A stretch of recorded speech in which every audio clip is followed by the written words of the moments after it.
세계 증시와 우리 증시를 짚어보는 시간 3분 증시입니다. 연합인포맥스 권용욱 기자 나와 있습니다. 안녕하세요. 안녕하십니까. 네, 간밤 미국 증시 어땠습니까? 네, 간밤 뉴욕 증시는 빅테크 기업들의 실적 발표를 기다리며 혼조세를 보였습니다. 마감가를 살펴보면 다우지수는 전장보다 0.2% 올랐고 S&P 500 지수는 0.09% 상승했습니다. 나스닥 지수는 0.29% 하락했습니다. 투자자들은 하루 뒤부터 본격적으로 시작되는 대형 기술 기업들의 실적 발표를 주시하고 있는데요. 하루 뒤에 구글 모기업인 알파벳과 마이크로소프트가 실적을 내놓고 다음 날에는 페이스북 모기업인 메타의 실적이 공개됩니다. 주 후반 들어서는 아마존과 인텔이 실적을 발표하는데요. 전문가들은 기술 기업의 주가가 연초 이후 크게 올라 이번 실적 시즌에서는 오히려 시장이 실망할 수 있다고 보고 있습니다. 실제 S&P 500 지수의 11개 업종 가운데 올해 가장 많이 오른 부문이 통신 서비스와 기술 관련주인데요. 이들 업종은 각각 20% 가까이 상승했는데 이는 실적에 대한 기대가 상당 부분 주가에 반영됐다는 의미입니다. 그렇기 때문에 이번 실적 발표를 통해서는 주가가 추가로 크게 오르기보다는 조정될 가능성이 제기되고 있습니다. 네, 또 간밤에 발표된 경제 지표는 좀 부진했다고요? 네, 간밤에 나온 경제 지표가 예상보다 부진해 지난 주말 나온 경제 지표와는 엇갈린 모습들을 보였는데요.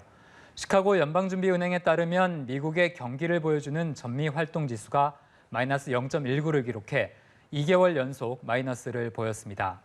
이 지수가 마이너스라는 것은 경기가 장기 평균 성장 추세를 밑돈다는 의미입니다. 또한 댈러스 연은의 제조업 지수는 9개월 만에 최저 수준을 기록하기도 했는데요.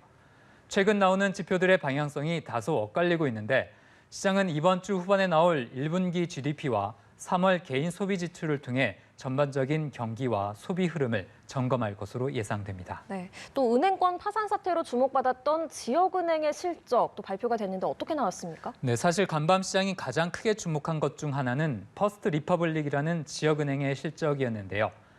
장 마감 이후인 조금 전 나온 이 은행의 실적은 예상보다 크게 부진했습니다.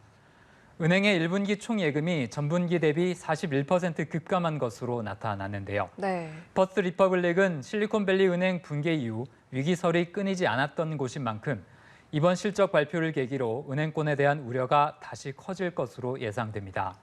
실제 퍼스트 리퍼블릭의 주가는 시간의 거래에서 낙폭이 20%대까지 확대되기도 했습니다.